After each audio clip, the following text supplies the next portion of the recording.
Tá com som agora? Melhorou o som? Tá com áudio?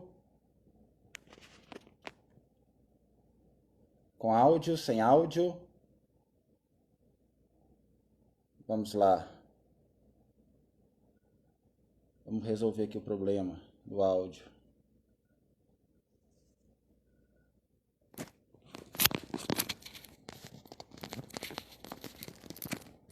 Agora tem áudio, não tem? Tá com áudio? Ok? Ok, pessoal.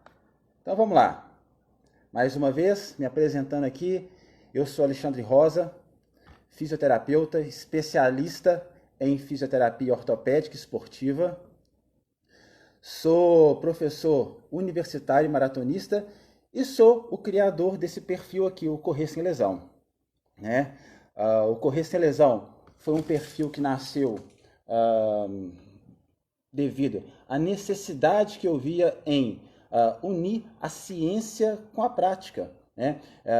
Depois de uma lesão que eu tive treinando para uma maratona, eu comecei a observar na internet várias referências, posts que traziam um pouco de informação aí desencontrada, e daí eu comecei no meu perfil pessoal mesmo a escrever um pouquinho sobre lesões do corredor. No começo era um perfil fechado aos meus alunos, aos meus amigos. Aí os meus alunos me aconselharam aí a tirar foto pessoal, abrir para todos, e daí surgiu o Correr Sem Lesão, né, que tem essa premissa básica: unir aí a prática à ciência.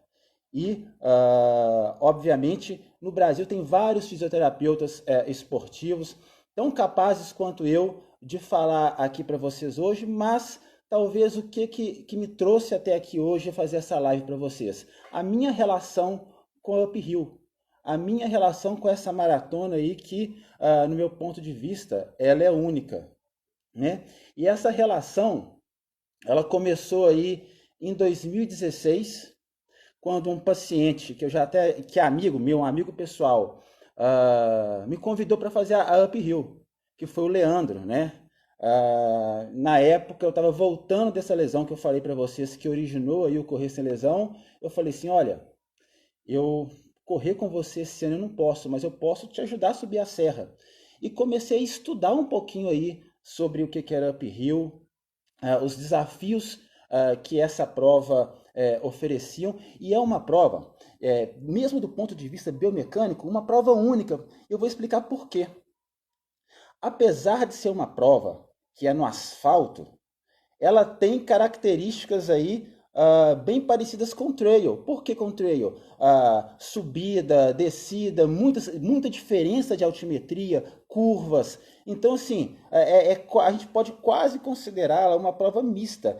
E, ainda do ponto de vista biomecânico, tem uma diferença grande aí entre você preparar, entre você pensar num programa de prevenção de lesões para uma prova de asfalto e para uma prova de trail, tá? Então, a partir daí eu comecei a tentar entender um pouquinho mais sobre a uphill, estudar as suas características individuais. Eu estou vendo que tem muita gente conhecida aqui, pessoal da clínica, o pessoal que eu acompanho aí no dia a dia, né? A Carol, o próprio Leandro, o Elton, Clemilson. Um abraço, pessoal, obrigado pela presença aí, mas vamos lá, vamos continuar. Então, assim, é uma prova que tem características bem individuais. E comecei aí a estudar um pouquinho essa prova e usar o Leandro como laboratório, né? Para eu entender melhor quais os desafios que uma prova igual a uphill poderiam proporcionar para o corredor, e que eu pudesse, através disso, auxiliá-lo de forma melhor. Então ele foi lá, ele fez a prova em 2017 e no ano para o ano de 2018 eu entrei no sorteio. Não fui sorteado de cara não, né? Se tiver sorteando uma caneta entre duas pessoas, eu e mais uma, não precisa nem sortear, eu já dou para outra pessoa de uma vez, que jogo de sorte e azar não é minha praia.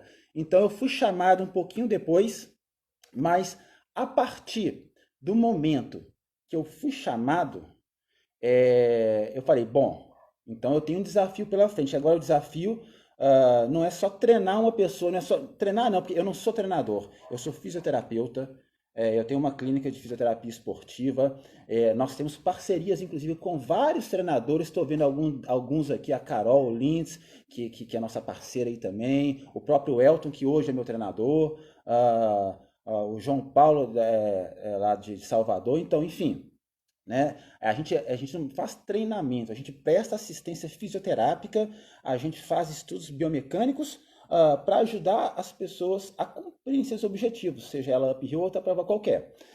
Então, só que eu me vi no ponto aí de treinar para uma prova que era totalmente atípica para mim. Até então, até esse momento, eu já tinha feito 16 maratonas, mas todas elas em terrenos planos, com altimetria, assim, pouca, Rio, já tinha feito Paris, Berlim, Porto Alegre, então, ou seja, sempre provas mais planas, né? Ia ser a primeira vez que eu ia enfrentar um desafio com esse grau de dificuldade e tendo uma lesão, né? Não tendo uma lesão, mas tendo sofrido no passado uma lesão na panturrilha, que, se a gente for analisar do ponto de vista biomecânico, eu vou falar isso um pouquinho ao longo da live, é um fator assim, muito importante para quem quer subir a Serra do Rio do Rastro, né?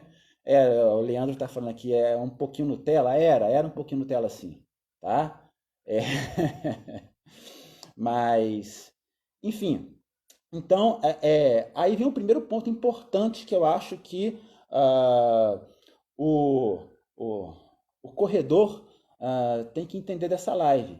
É, eu tenho buscado ao longo da minha carreira de fisioterapeuta e também de corredor, alguns modelos em outros esportes que possam agregar a corrida. E um deles é o sistema de pré-temporada, né? Quem acompanha muito o futebol sabe que todo jogador, todo time, toda equipe faz uma pré-temporada, aonde nessa pré-temporada trabalha-se muito mais os aspectos técnicos do que jogo em si. E é um sistema que é muito validado cientificamente, né? Então você vê atletas que fazem pré-temporada têm muito menos lesões ao longo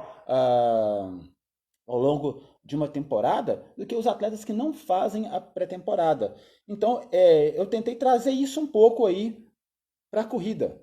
A gente sabe que pré-temporada em corrida é complicado, mas se você for pensar aí que a uphill tradicionalmente acontece aí no mês de agosto, final de agosto, início de setembro, né? Os meses de final de dezembro, janeiro, início de fevereiro é uma boa época para fazer essa pré-temporada. E como que foi essa pré-temporada? Primeira coisa, reforço muscular. Todo mundo sabe, quem acompanha o Correr Sem Lesão, quem tem aí perto algum profissional, algum fisioterapeuta, algum profissional de educação física acompanhando, sabe da importância que é o fortalecimento muscular mais do que qualquer coisa para a saúde do corredor. Eu costumo muito falar com as pessoas que eu assessoro, né, que querem fazer maratona e principalmente subir a Serra do Rio do Rastro. Não tem como subir a Serra do Rio do Rastro de maneira segura sem fazer um bom reforço muscular. Mas você pode me falar assim, eu nunca fiz musculação, nunca fiz reforço, mas eu subi a Serra do Rio do Rastro, eu fiz uma maratona. Sim, pode até ter feito. Uma hora a conta vai chegar. Espero que essa conta não seja tão grande assim, porque é ciência, não é achismo, tá? É ciência o tanto que o reforço muscular ele pode prevenir lesões e melhorar a performance. Não sou eu que estou falando, não é uma coisa que eu tirei da minha cabeça, como tudo que eu coloco no Correr Sem Lesão tem como fundamento aí artigos científicos de qualidade e a ciência por trás, tá? Enfim, então eu tinha aí que fazer uma pré-temporada com um reforço muscular legal e trabalhar a técnica de corrida. Mas, poxa, trabalhar a técnica de corrida numa corrida que eu nunca tinha feito, uma corrida diferente para mim, né? E eu sabia, eu tinha estudado altimetria, né? Igual eu falei com vocês, eu usei o próprio Leandro com a panturrilha dele bichada como laboratório. Eu sabia do que a prova ia ia me mostrar. Então eu tinha que treinar a subida, melhorar um pouco minha técnica de corrida na subida. Então, o que eu fazia? O que eu fiz, né, na época? Que eu fiz?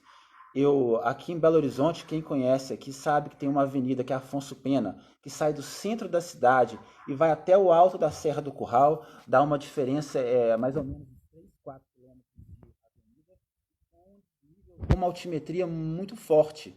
Então, eu comecei a treinar. Eu comecei a treinar aí nessa avenida, na Afonso Pena, subindo. Muitas vezes eu pedi a minha esposa para ir de carro comigo, me filmando, ela me filmava correndo. Lá na nossa clínica a gente tem aí um software aí de análise biomecânica. Eu jogava ali, eu via as possíveis alterações biomecânicas que poderiam ser feitas para melhorar aí a minha técnica de corrida. Então, a partir daí eu fui melhorando a questão da forma de correr, né? Então, uma das perguntas, eu abri no Instagram do Correr Sem Lesão, até agora às 5 horas da tarde, espaço para algumas perguntas. E uma das perguntas que me foram feitas foi sobre técnica de corrida. Qual que é a melhor técnica de corrida para se subir, por exemplo, a Serra do Rio do Rastro?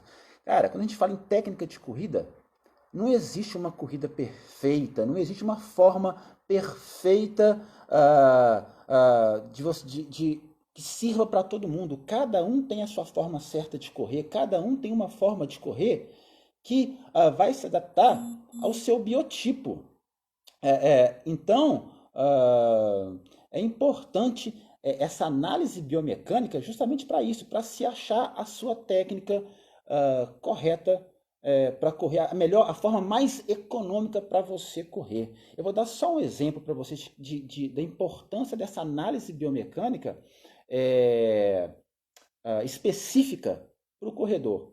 A gente sabe que talvez a forma mais econômica de correr seja aquela forma que você usa o meio do pé para aterrissar, não o calcanhar. Mas pensa bem, para uma pessoa com uma lesão grave na panturrilha, no tendão de Aquiles, talvez a melhor forma de se correr seja aquela que você usa o calcanhar, que teoricamente é a menos econômica. Então eu tinha que achar a melhor forma de correr para mim, para que eu conseguisse subir a Serra do Rio do Rastro com mais segurança.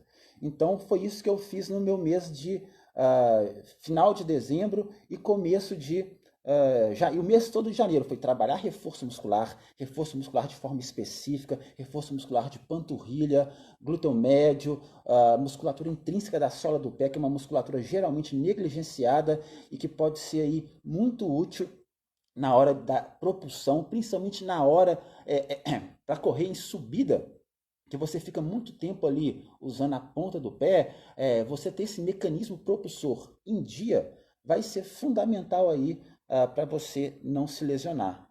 Então foi o meu mês aí de janeiro, trabalhando bastante o reforço muscular, igual eu falei, reforço muscular específico, melhorando a questão aí da técnica de corrida, né? E um ajuste que foi muito importante para mim, e eu acredito que vai ser para a maioria das pessoas, que é ajustar o tamanho da passada. Né? A gente pode achar que uma passada longa, uma passada grande, uma passada boa, é uma passada que sobrecarrega muitas articulações. Por mais que para você correr aí mais rápido, às vezes você tem que usar uma passada grande. Eu tô vendo aí o Edu do Meu Corpo Saudável, aí, amigo nosso, aí, parceiro do Correr Sem Lesão, deu vontade de conhecer a Serra do Rio do Rastro.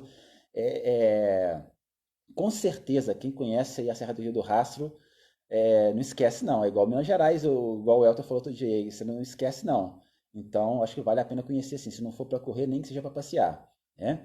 Mas, então, esse reforço muscular, né, o malhar a sola do pé, malhar a panturrilha, fazer o reforço para quem aí tem aí um personal, alguém que ajude, a gente chama de reforço excêntrico, que é a frenagem, é treinar a frenagem, né? foi uma coisa importante aí nessa minha pré-temporada. E a pré-temporada foi importante para que eu fizesse aí o ano inteiro sem lesões, né? Ah, preciso de academia, eu posso fazer com um professor de funcional? Cara, isso aí é uma pergunta assim, muito específica. Grande, quanto mais assessorado você for, melhor é, né? Se você tiver aí alguém que possa te orientar a fazer um trabalho específico, igual eu falei com vocês aqui, a especificidade do treinamento, para mim foi o ponto-chave aí para subir a Serra do Rio do Rastro com segurança, sem machucar e sem sofrer tanto, né? Apesar que subir a serra sem sofrer não tem jeito não. Mas assim, sofrer o menos possível.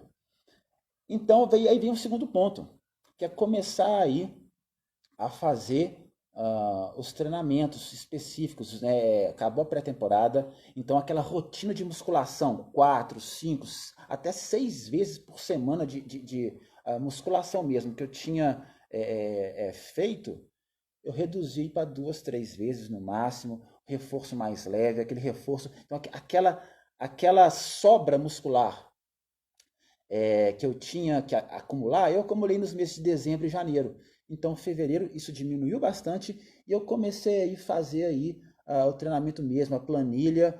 Na ocasião, né, eu busquei aí ajuda da Máximo de Salvador para ajudar a subir a serra, por indicação aí do Leandro, que na época eu treinava com o João Paulo. Ele me ajudou também aí a subir a serra e com isso eu comecei meus treinamentos. E uma coisa muito importante que eu percebi foi o seguinte: olha, a prova uphill, igual eu falei, agosto, setembro. Se eu começar a treinar em subida, né? Uma coisa é eu fazer um período de adaptação, janeiro, usar a subida para apurar a minha técnica. Outra coisa é eu começar já em fevereiro, subida, subida, subida, subida, subida. Eu não ia conseguir chegar em agosto inteiro. Então eu comecei fazendo os treinamentos, até por orientação mesmo do pessoal lá,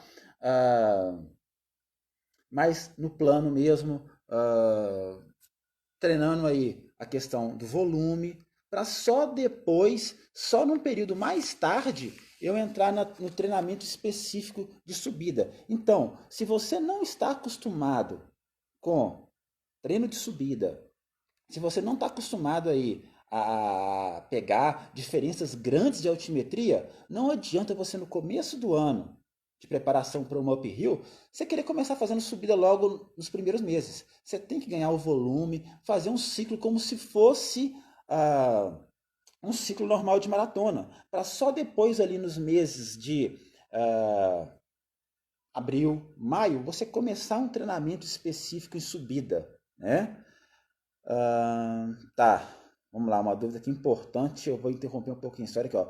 Em tempos de isolamento, você indica treinar subindo escada? Se sim, quanto tempo de subida, ritmo de caminhada ou de corrida mesmo? Olha, o subir a escada é um esforço bem diferente aí da corrida. A mecânica é diferente, as amplitudes de movimento são diferentes. Se você quer treinar a corrida, eu talvez aconselharia até mais você treinar num plano mesmo, num espaço mais curto, do que o subir escada. Subir escada é agressivo para quem não está acostumado a subir tanta escada, mas se você quer aí de repente se preparar para uma uphill, eu te indico aí começar a subir escada sim, mas aumentando bem progressivamente essa carga. Não adianta você querer no primeiro dia de treino subir aí meia hora de escada, porque vai dar ruim.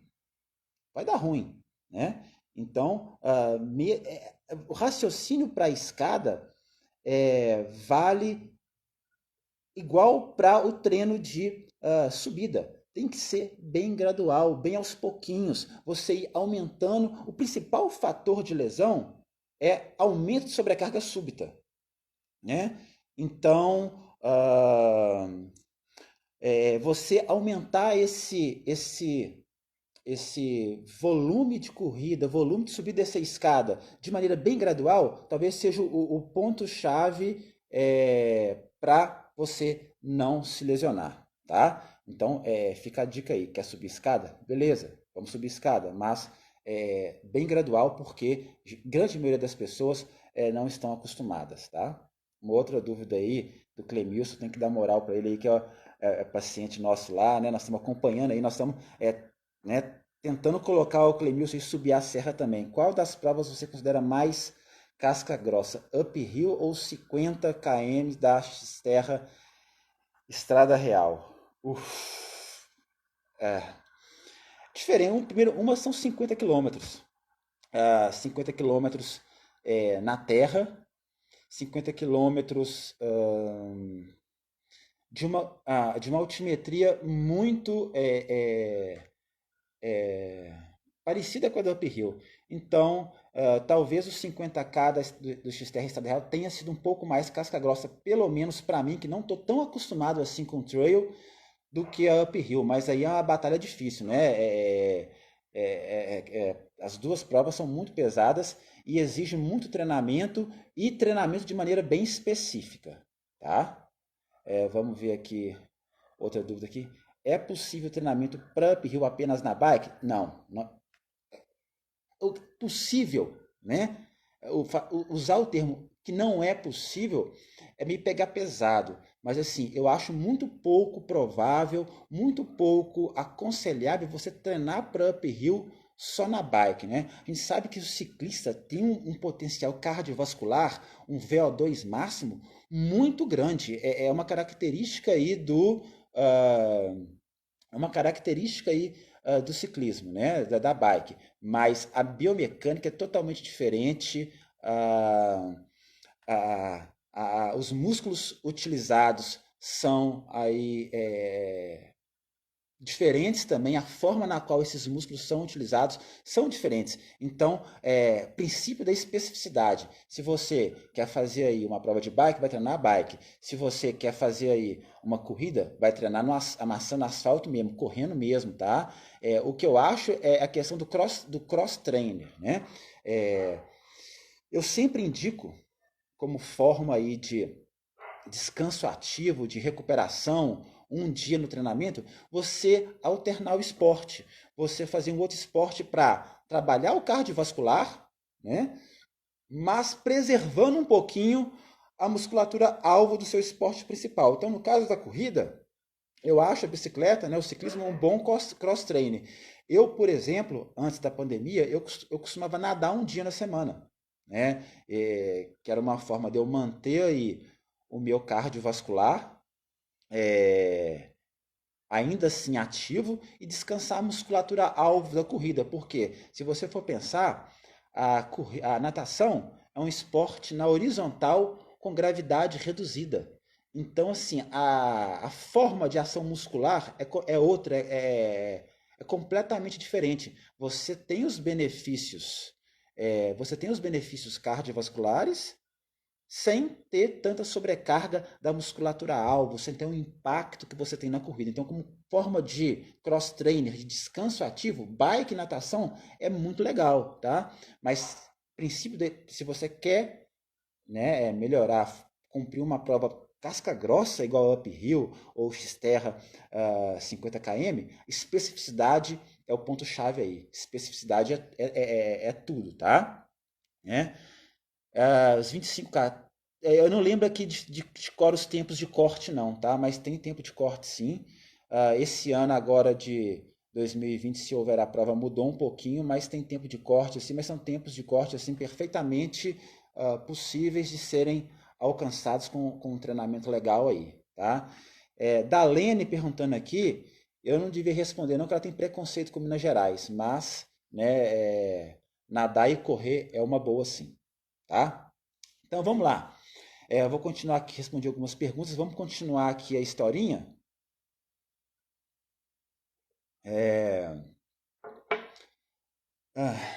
Então aí passou a pré-temporada, iniciei meu treinamento, né?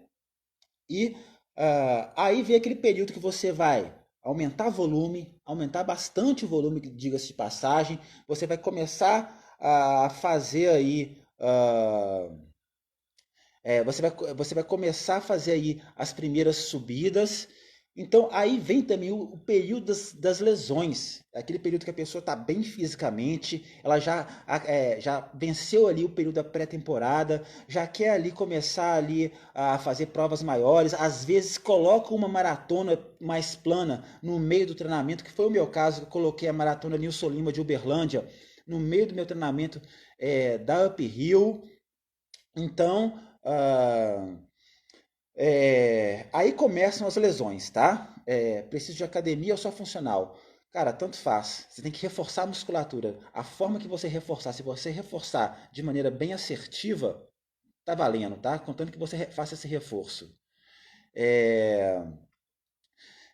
Então, aí vem as lesões. E um dado interessante em relação ao uphill é o grande número de pessoas que se lesionam durante a fase de preparação, né? Até por ser uma prova, igual eu falei assim, muito específica, uma prova ali que você tem que ter um ajuste bem fino aí do seu treinamento para que ele seja duro a ponto de te preparar para corrida, mas ao mesmo tempo te preserve de não machucar, né? Então nessa fase aí, depois da pré-temporada, depois aí do início do treinamento, quando você começa a aumentar o volume, começam as grandes lesões. E as principais lesões aí, em termos de uphill, são as lesões de panturrilha. Não, Lula Holanda na minha live, isso é uma honra para mim, tá? Então, assim, as principais lesões são as lesões aí de panturrilha, são as lesões de faciite plantar, que são lesões muito comuns de quem treina volume alto, treina subida. Então, igual eu falei com vocês, aquela questão do treinamento, do reforço feito na pré-temporada, vai te impedir de ter essas lesões aí ao longo aí do seu treinamento, tá? E uma outra coisa muito importante, igual eu falei com vocês, que a gente importou aí a pré-temporada do futebol, e é uma coisa que eu tenho feito com meus pacientes, que tem dado bastante resultado, uma outra importação aí, uma outra coisa que eu importei de outra modalidade, é a questão da recuperação, das formas de recovery, né? Se você entra num box de CrossFit, você vê aí várias opções de recuperação, de técnicas de recuperação que você não via antes na corrida. Aquelas botas de compressão, os vários tipos de massagem, aquelas, não sei se vocês já viram, tipo um revólver, né, que faz uma massagem, enfim, as outras com menos validade científica, mas se a pessoa vê de benefício para a ciência, que são tipo as ventosas, né? Então, são técnicas do CrossFit que a gente tem importado aí para a corrida, as técnicas de recuperação. E olha só, né? Tudo na vida é a questão de equilíbrio. Você equilibrar, se você tiver equilíbrio na seu treinamento com a sua recuperação, você vai ter performance e não vai ter lesão. Então, quanto mais duro você treina, quanto mais pesado aí você treina, melhor tem que ser a sua técnica de recuperação, tá? Então, assim, tem várias formas aí hoje em dia de recuperação, né? Eu tô vendo aqui o pessoal falar daquele, tem vários nomes, né?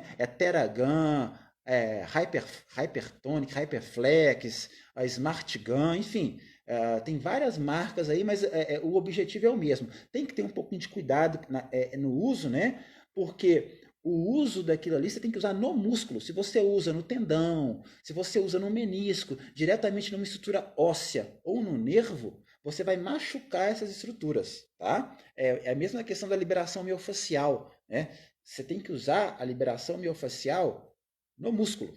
Você tem que usar o Theragun, o Smart Gun, ou seja lá qual o nome, no músculo. Se você usa em uma estrutura que não é capaz de absorver esse tipo de carga, você vai machucar essa estrutura também, tá? Então, um pouquinho de cuidado. E outra coisa, como técnica de manuseio de nódulo, de músculo, não vai ter nada melhor que uma coisa, a mão, tá? Então, um pouquinho de cuidado quanto ao uso desses aparelhos aí. É legal? É legal. Dá para usar em casa? Dá para usar em casa, mas com um pouquinho de cuidado. Vale a pena gastar um tempinho lendo lá as orientações no manual, que sempre vem, tá? E quem quiser também lá no Instagram do Correia Lesão, tem algumas dicas também sobre como usar lá o Theragun ou similar. É? Então aí começam a aparecer as lesões, igual eu falei com vocês, recuperação vai ser fundamental. Uma das principais formas de recuperação é o sono de qualidade, é o descanso. Então vale a pena nessa fase aí investir um pouquinho nisso daí, tá? Na aquisição de alguns equipamentos, igual eu falei com vocês, mas se for possível, procurar um profissional capacitado para fazer aí esse treinamento, essa questão da recuperação, tá? Então, aí vai avançando, vai entrando os meses de junho, julho, aonde você está com um volume de treino bem grande, e nesse período os meses, para quem faz uphill, os meses de junho, julho e agosto, são meses assim super perigosos. Por quê? Uma lesão nessa época acabou sua prova provavelmente. Né? Se você se lesionar ali no final de julho, dificilmente você vai se recuperar a tempo de fazer uphill no final de agosto. Então, nessa fase, você tem que cortar o máximo de fatores de risco possível. O que são alguns fatores de risco? Quem pratica outro esporte, eu gosto de fazer minha corridinha, mas no final de semana ali também, ou na terça-feira à noite, eu jogo uma bolinha. Olha, bolinha e uphill, e ultramaratona igual X-Terra, é uma coisa aí que não casa muito bem, não. Né? Outra coisa aí também, a própria questão da musculação, das formas de reforço muscular. Se você não obteve um reforço muscular satisfatório até junho, não vai ser nos meses de julho e agosto que você vai conseguir esse reforço. Né? A musculação, pilates, ou qualquer. Eu vi que alguém fez uma pergunta em relação à musculação e pilates, eu vou responder já já, tá? Então, assim, qualquer forma de reforço, por mais que elas façam bem o corredor, é uma sobrecarga, que, se somado com um volume alto de corrida, de treino, igual você vai estar nessa época do ano, isso vai ser lesivo. A hora de fortalecer é o começo do ano, a hora de fortalecer é o início ali da pré-temporada, enfim, não é no pico de volume de treinamento. Você vai ter que ajustar isso aí com o seu treinador, né? O seu pico de volume de treinamento, aí você vai investir, não é em musculação, é em massagem, é em técnicas de recuperação muscular, tá? Acho que é uma coisa assim muito importante. E qualquer dorzinha nessa época, você tem que ficar atento, né? Eu vi alguém aí perguntando sobre fasciite plantar. Então, assim, se você está com o mínimo sinal de dor ali na sola do pé, se você tem o mínimo sinal ali de dor na hora que você fica em pé numa perna só na sola do pé, procure um profissional para te ajudar, né? Fazer uma inibição miofacial legal ali para soltar a musculatura da sola do pé. Igual eu falei com vocês, eu tenho uma preocupação muito grande com as pessoas que eu acompanho em relação à musculatura da sola do pé. Porque, igual eu falei, ela é negligenciada e ela é muito importante. Correr, você está com o pé no chão o tempo todo. Então, se essa sua musculatura não estiver legal, isso pode te acarretar aí algum tipo de problema, tá? Então, muito cuidado aí com essa questão de reforço muscular mesclado com corrida, mesclado com muita coisa. Nessa fase aí, quanto mais você conseguir se preservar, melhor, tá? A gente sabe que tem situações no dia a dia de trabalho ou familiares que não tem como você se preservar, né? Eu, por exemplo, tenho 2 meninos pequenos. Eu falar em me preservar fisicamente é quase impossível, mas, né, dentro do possível, né, a gente tem que tentar se preservar, inclusive nessas questões pessoais de trabalho. Mas enfim, respondendo a pergunta em relação aí à musculação, pilates, e serve para qualquer outra coisa aí também, tá? Qualquer forma de reforço. Você tem, principalmente no início, você tem que fazer um reforço, tanto faz musculação, pilates, funcional. Se for bem direcionado pro corredor, beleza, tá? Não importa aí de onde vem o fortalecimento. O importante é você fortalecer de maneira assertiva. Só aproveitando aqui, amanhã, por exemplo, nós vamos fazer uma live no Instagram do Correr Sem Lesão para falar aí sobre pilates para corredores, no e-book que nós vamos lançar. Então, assim, eu faço a musculação, eu tenho um acompanhamento na musculação, mas tanto faz aí a forma de reforço que você quer fazer, tá? Então, aí chegando aí, cuidados aí importantes no dia da prova, né? Vários de vocês que estão aqui na live já fizeram uphill, que eu sei que já a gente tem conversado aí nas redes sociais. A gente sabe que uphill é uma paixão assim imensa. O Leandro, o Elton, a gente costuma brincar, é quase uma seita, né? A pessoa que entra para esse mundo de uphill, ela fica hipnotizada, não só pela prova, pela atmosfera que é a prova, mas pela Serra do Rio do Rastro, as pessoas que você conhece ao longo do treinamento para uphill. Né? Eu estou vendo muita gente aqui, igual o Edi do grupo Thundercats, lá do WhatsApp, enfim, né? Muita gente, assim, o calor humano ali, a Carol falou que no curso que você já aprendeu. Boa, Carol, valeu. Então, uphill é assim, é uma seita mesmo, uma religião, a pessoa fica apaixonada, a pessoa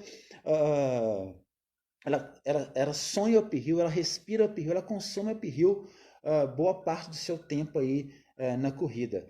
E o dia da prova, assim, é uma atmosfera incrível. Eu vivenciei isso em 2018. Ano passado eu não fui porque o meu objetivo, né? Eu me propus a estudar o Trail Run e coloquei como prova-alvo o X-Terra, tirar Estrada Real. Mas assim, quero, se não esse ano, ano que vem, uphill é um dos sonhos de Lula Holanda. Eu quero ter o prazer de dar um abraço em Lula Holanda na uphill, tá?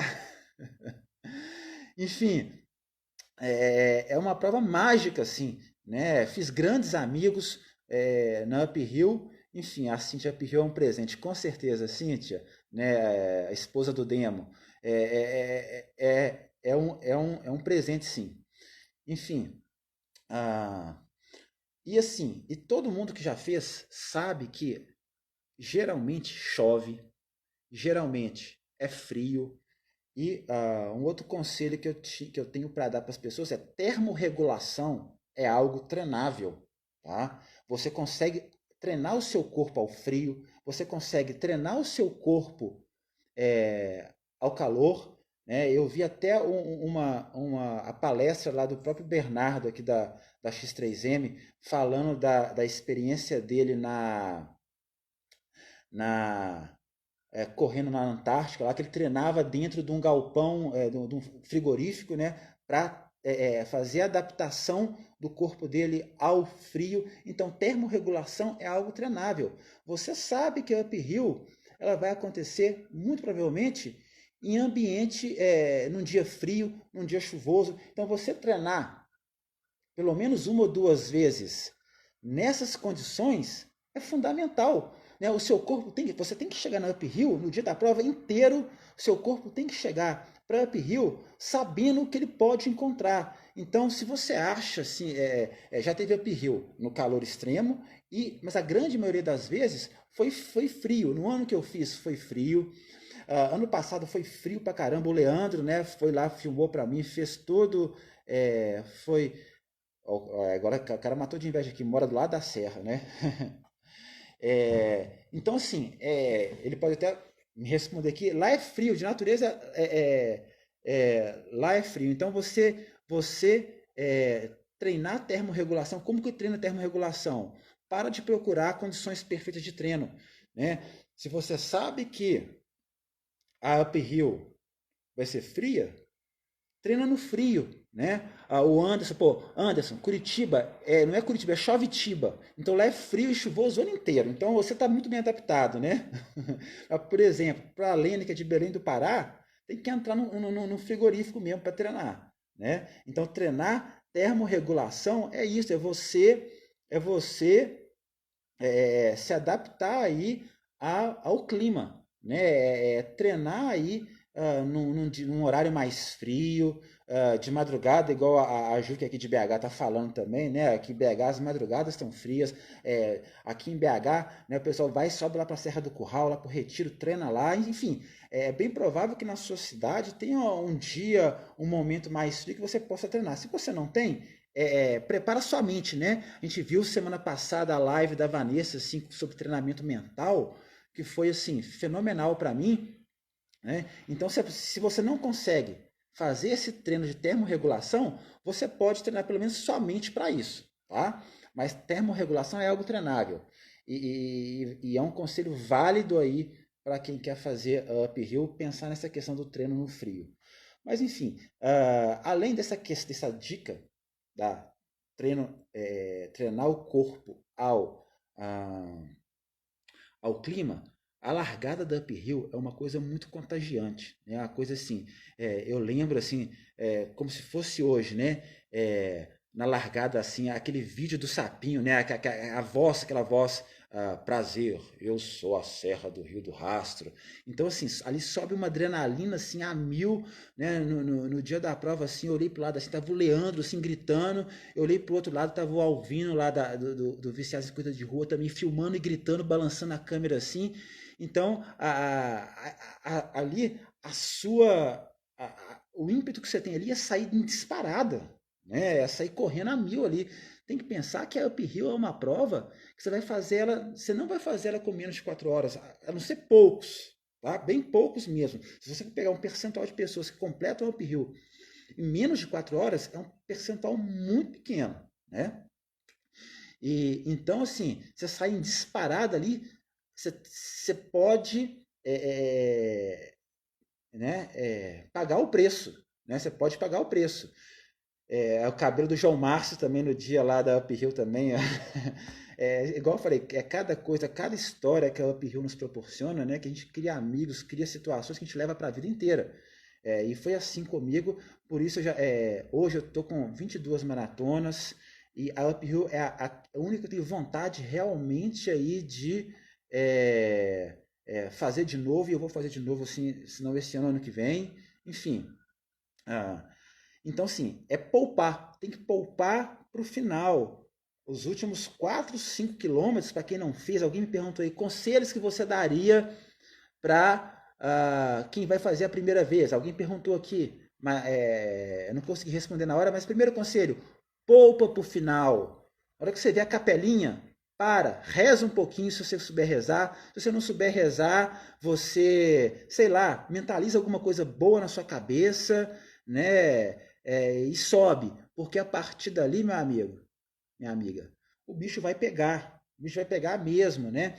Eu lembro no ano que eu fiz, a gente conversando com o Carlos Mu no hotel, que é um cara que tem Pampulha para 1h08, e assim, é um cara que já fez a prova com menos de 4 horas. Ele falou assim: olha, na edição anterior eu cheguei no 38, eu parei no meio do caminho, eu caí com cãibra e não consegui levantar, né? Então, então a dica que eu tenho para você que vai fazer uphill pela primeira vez, cuidado com essa empolgação, com essa adrenalina do começo, porque o vídeo o som ali, aquele ritual de largada vai fazer subir uma adrenalina tremenda ali que você vai ter que segurar a onda para você não pagar o preço lá em cima, tá? Vou fazer os 25K aos 60 anos, estou só pela adrenalina da largada, tal. Cara, né, seja 25, seja os 42, seja o desafio do samurai, é uma adrenalina incrível, né? O Leandro tá me lembrando aqui, né? O Mu, ele em 2018, em compensação, né? Ele detonou. Essa mesma pessoa que me falou assim, que chegou no 38, caiu, não conseguiu mais levantar. Foi no ano, foi no ano seguinte e fez aí uma bela prova, se preparou direitinho, deu altos conselhos para a gente aí antes da largada, ficou em 10º lugar geral, assim, parabéns demais pro Carlos Murro, tá? E, é, e assim, e outras dicas tentar fazer um acompanhamento nutricional bacana, porque a gente sabe o seguinte, que uma coisa que é uma prova muito desgastante, cãibra, igual o Mu falou aí, é uma coisa natural, é coisa comum na Serra do Rio do Rastro, principalmente panturrilha, posterior de coxa, né? Então, e qual que é o principal fator de prevenção de câimbras? Se você falar que é o sódio e potássio, está errado, é hidratação. Pode ser que com um clima chuvoso, um clima frio, você passe pelos pontos de controle sem beber água, beba um pouquinho de água, tá? Porque hidratação é o principal fator de causa de câimbras. Você tem dois grandes fatores que causam câimbra. Um é hidratação, o outro é economia de corrida. Economia de corrida, né? É uma coisa que você vai fazer lá na pré-temporada, melhorando sua técnica de corrida. O que você pode fazer na hora ali, principalmente, é a hidratação, né? Chegar bem preparado, né? Usar e abusar das técnicas de recuperação muscular e, é, e depois só curtir lá os últimos, o visual da serra que é maravilhoso. Nossa, no ano que eu fiz não teve como eu parar, tirar foto. Eu blogueirei mesmo, sabe? Então, a caneca da Pirril. Então, assim, é sensacional, assim, eu achei fenomenal essa experiência na Serra do Rio do Rastro. E para aqueles que vão fazer o desafio do samurai, né? Que realmente é o desafio, porque você, para quem não sabe o que é o desafio do samurai, é fazer os 42 e logo em seguida os 25, né? Eu acho que esse ano é até em dias diferentes, né? Se eu não me engano. Mas de qualquer maneira, é assim, é muito difícil. Então, se uma dica que eu tenho para dar, assim, né, ainda vou conversar com o meu treinador, que está na live aí, então ele já vai pensando. Eu vou conversar com a minha esposa, com o pessoal, com toda, né? Ano que vem eu acho que eu vou pro Samurai, vou tentar ir pro Samurai, vamos ver, né? E quem puder aí, os 25 no sábado e os 42 no domingo, né? Esse ano. Então, assim,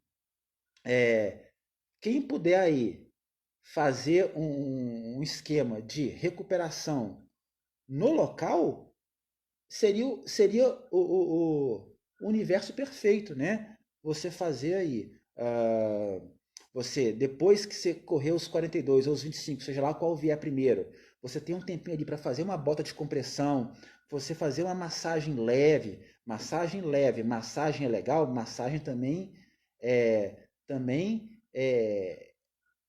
gasta energia, então uma massagem muito pesada no dia da prova é ruim.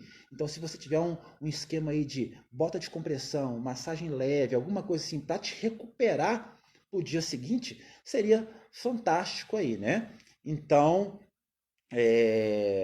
pessoal do desafio do samurai, é isso aí, cara, é tentar descansar o máximo possível de um dia para o outro, hidratar, dormir bem, para poder fazer aí a prova no dia seguinte bem, tá? Tem um tempo de corte aí também no desafio do samurai, então ter isso em mente, focar e correr atrás, né? Mas seja os 25, seja os 42, ou seja o samurai, você vai fazer a diferença no seu treinamento, não é só no dia. O dia é o menos aí importante, é o menos importante. Dia no dia é curtir, no dia é ser feliz, né? Então você não se lesionar, você trabalhar sua musculatura, você se preparar, vai ser uma coisa que você vai fazer ao longo do ano, tá? Então, para quem aí vai fazer esse ano ainda, se tiver, né, ó, se for adiado, não sei. Eu sei que eles vão divulgar dia 28/5, né? Eu já vi gente perguntando aí. Então, assim, eu sei que eles vão divulgar ainda, mas seja esse ano, seja ano que vem, se prepare.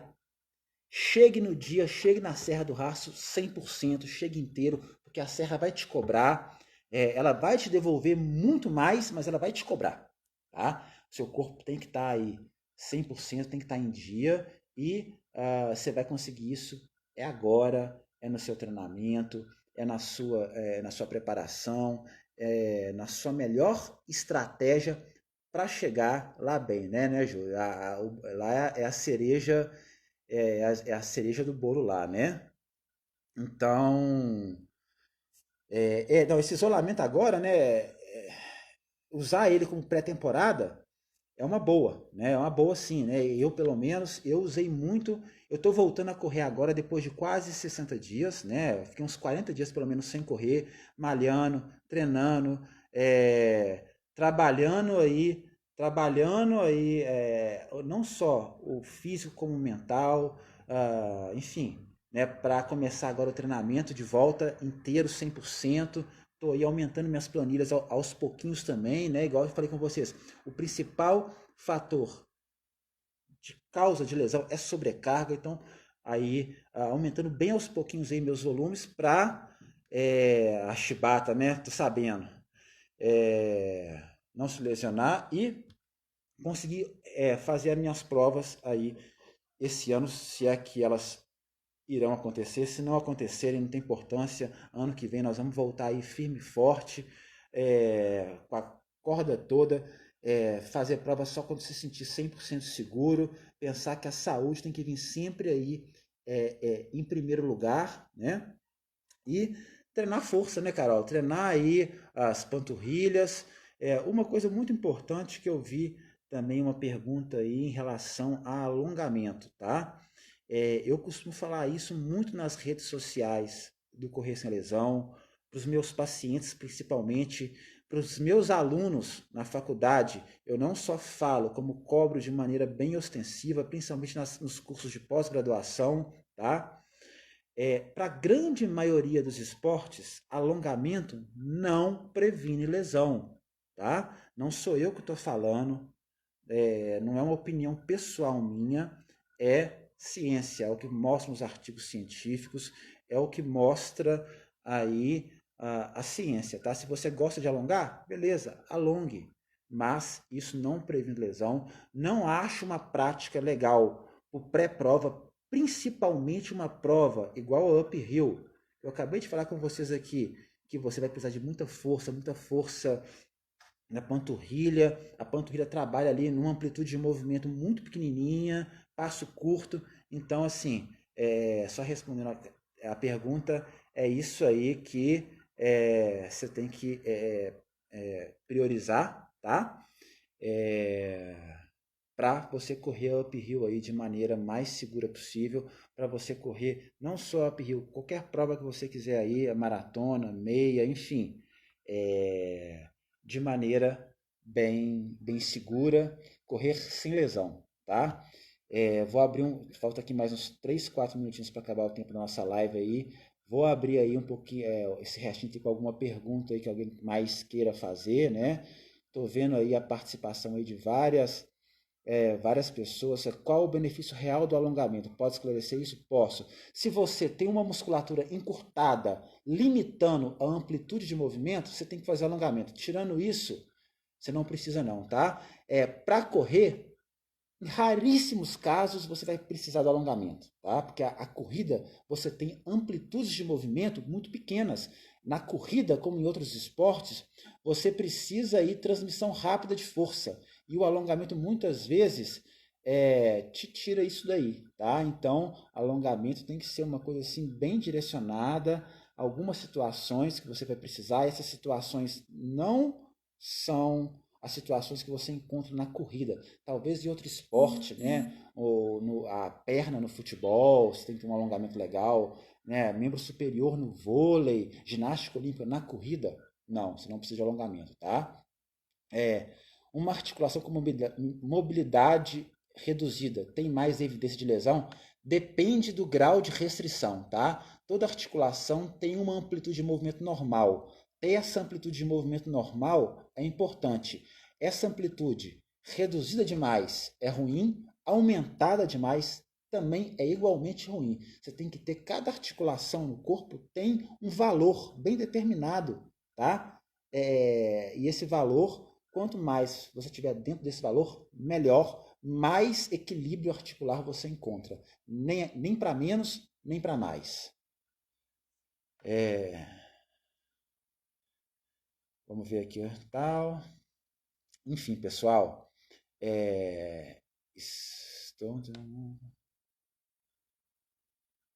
quatro próteses cardíacas, eu entendi certo? Depois de 3 infartos.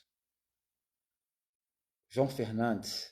Poxa, exemplo aí para todos nós aí. Depois vou até ver isso aqui direitinho, tá? Mas, né, quanto mais você puder ter aí segurança para correr, melhor, tá? Segundo um amigo, eu teria que fazer pilates uma vez que a corrida encurta muito. O que eu acho uma grande besteira, tá? Corrida não encurta, tá? Existem outros fatores que te encurtam muito mais que corrida. Levemente encurtado para a corrida é até bom se você for. Corrida não é um fator de prevenção de lesões. Para o corredor, o alongamento é muito mais fácil dele ser um fator de causar lesões do que prevenir lesões, tá? Alongamento tem que ser prescrito de uma maneira bem específica. Igual fortalecimento, mas alongamento, eu acho que para o corredor é muito pouco necessário. Não vou falar que é 100% desnecessário, né? Que é totalmente desnecessário. Mas se não for por relaxamento, aí eu me sinto relaxado na hora que eu alongo. Beleza. Sensação de relaxamento é uma coisa subjetiva. Cada um sente relaxado com uma coisa. Tem gente que se sente relaxado com frio, outras com calor, enfim, né? Mas se não for por isso, não justifica alongamento. E o Pilates para o corredor tem que ser um Pilates voltado para fortalecimento, né? Igual no nosso e-book de Pilates para o corredor, a gente fala bastante isso aí, essa questão do mito do alongamento. Enfim, né? Fortaleça que você vai ganhar mais, tá? Manter o treinamento. Ju, um abraço para vocês, Edi, Carol, obrigado pela presença, Ivonete, Lula Holanda, mais uma vez, obrigado, Adelaide, né, Clemilson, Leandro, Elton, Cíntia, Jussara, todo mundo que prestigiou a gente aí na live, né, muito obrigado, mais uma vez agradecendo aí o pessoal da organização do UpRu pelo espaço, foi um prazer conversar com vocês aqui.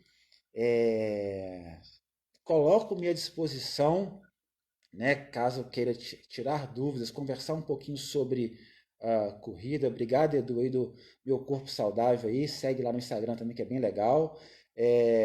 Então, estamos aí à disposição de vocês, tá?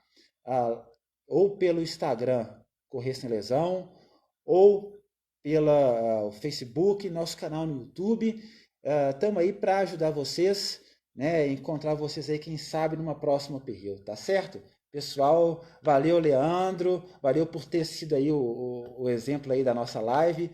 Muito obrigado e até uma próxima. Vai acabar meu tempo. 3, 2, 1, tchau.